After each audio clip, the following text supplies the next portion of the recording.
শাসক বিরোধীদের চেষ্টা সত্ত্বেও জুনিয়র ডাক্তাররা তাদের আন্দোলনকে হাইজ্যাক হতে দেয়নি, এমনটাই বলেছেন পরমব্রত চট্টোপাধ্যায়, স্বস্তিকা মুখোপাধ্যায়, সুদীপ্তা চক্রবর্তীরা। প্রেসিডেন্সি বিশ্ববিদ্যালয়ে গণ কনভেনশনে যোগ দিয়েছিলেন তারা। তাদের কথায় এই আন্দোলনটাকে একটা রঙে রাঙিয়ে ফেললে শাসকের যেমন সুবিধা হয় তেমনি বিরোধীদেরও সুবিধা হয়।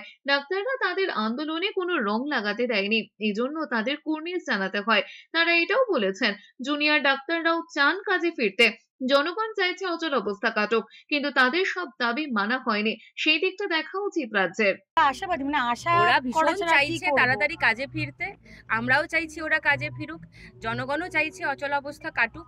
তো ওদের দাবিগুলো মেনে নিলে ওরা কাজে ফিরে যাবে। তো ন্যাচারালি তাই নিয়ে যতগুলো মিটিং হয় হোক, কিন্তু জিনিসটা হ্যাঁ, সেটেল হোক। হ্যাঁ, আর জিনিসটা সেটেল হয়ে গেলে এই নাবালক বা বালিকা তাদেরও আর রাত জেগে জেগে সেই কষ্ট করতে হবে না। আর তাড়াতাড়ি আমাদের কাজে মতন খুবই মানে বেকার সেলিব্রিটিদেরও, মানুষদের আর মানে যারা এই দেখতে কথাগুলো হয় না। বলছেন পলিটিক্যাল পার্টির মুখপাত্রদের, তাদেরও আমাদের মুখ কম দেখতে হবে। সিপির অপসারণ বা সিপিকে অন্য জায়গায় ট্রান্সফার করা বা স্বাস্থ্য আধিকারিকদের অন্য জায়গায় অপসারিত করে ট্রান্সফার করা, ডিসি নর্থকে অন্য জায়গায় ট্রান্সফার করা, এগুলো সবকটাই হচ্ছে এটা এটা একটা লম্বা আন্দোলন চলার পর একটা নেগোসিয়েশনের ব্যাপার, যেটা যেটা মানা হয়েছে।